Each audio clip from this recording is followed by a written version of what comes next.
Assalamualaikum warahmatullahi wabarakatuh. Bagaimana kabar hadirin sekalian? Saya Muhammad Syekh Jalaluddin. Saya dari Fakultas Agama Islam, Prodi Ekonomi Syariah, dan dengan NPM. Saya ingin membahas tentang peran ekonomi syariah dalam pembangunan ekonomi negara. Tanpa membuang banyak waktu, mari kita bahas. Pembahasan pertama, saya akan membahas ayat Al-Quran tentang peran ekonomi syariah dalam pembangunan ekonomi negara. Ekonomi syariah bukan hanya sistem ekonomi, tetapi juga bagian dari ajaran Islam yang diturunkan melalui wahyu. Peran ekonomi syariah dalam pembangunan ekonomi negara dapat dilihat dari beberapa ayat Al-Quran diantaranya. Yang pertama terdapat pada surah Al-Hasyr ayat 7 yang bunyinya seperti ini. Bismillahirrahmanirrahim. Ma afa'a Allahu ala rasulihi min ahlil qura falillahi walirrasuli ولذي القربى واليتامى والمساكين وابن السبيل كي لا يكون ظلة بين الأغنياء منكم وما آتاكم الرسول فخذوه وما نهاكم عنه فانتهوا واتقوا الله Innallaha syadidul iqab. Shadaqallahu alaihi azim. Yang artinya, apa saja harta yang diperoleh tanpa peperangan yang dianugerahkan Allah kepada Rasul-Nya dari penduduk beberapa negeri adalah untuk Allah, Rasul, kerabat Rasul, anak yatim, orang miskin, dan orang yang dalam perjalanan. Demikian agar harta itu tidak hanya beredar di antara orang-orang kaya saja di antara kamu.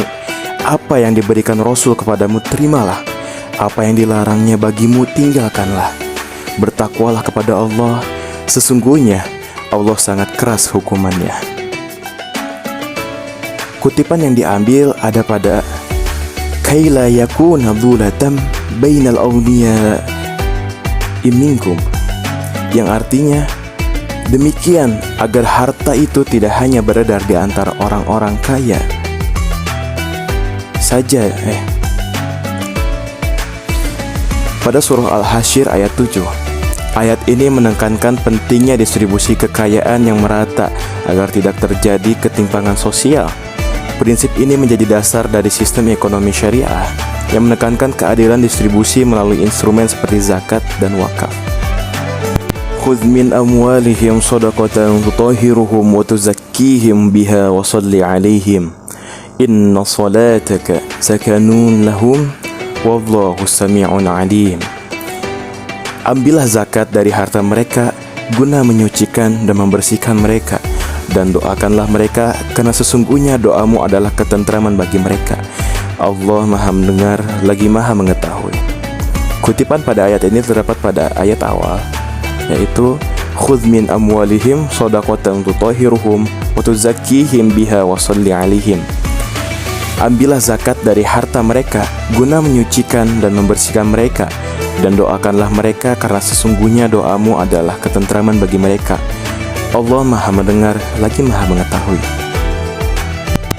Pada surah At-Taubah ayat 103, zakat memiliki peran penting dalam membersihkan harta dan juga berfungsi sebagai alat redistribusi kekayaan dalam masyarakat.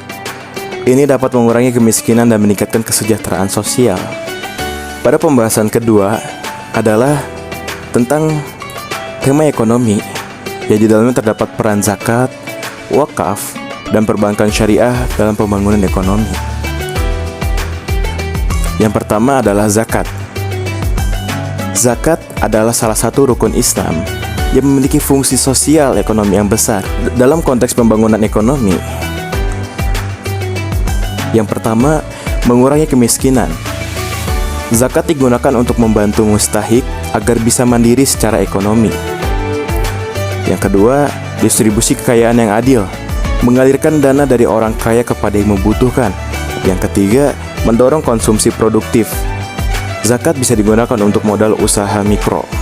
Contoh, program zakat produktif oleh Baznas membantu masyarakat miskin menjalankan usaha kecil. Lalu ada wakaf. Wakaf adalah penyerahan harta untuk kemaslahatan umum secara permanen.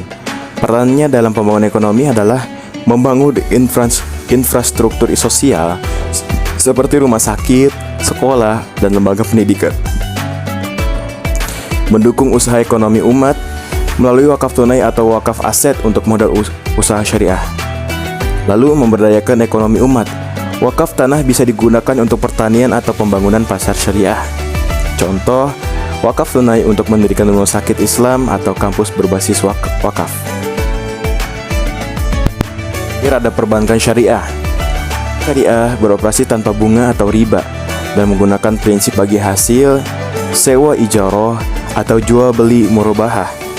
Kontribusinya dalam pembangunan adalah mendukung UMKM dengan pembiayaan yang adil dan berbasis kemitraan, dan stabilitas keuangan karena tidak berspekulasi atau mengambil risiko berlebihan. Lalu inklusi keuangan, membuka akses bagi masyarakat yang tidak terlayani oleh bank konvensional. Contoh, pembiayaan mikro berbasis syariah, misalnya melalui akad mudharabah atau musyarakah.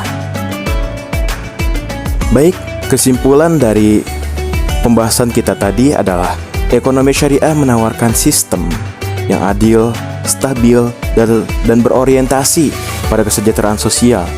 Melalui instrumen seperti zakat, wakaf, dan perbankan syariah, ekonomi Islam berperan aktif dalam pembangunan ekonomi nasional dengan menekankan prinsip keadilan, keberkahan, dan pemerataan. Sekian pembahasan kali ini yang bisa saya sampaikan.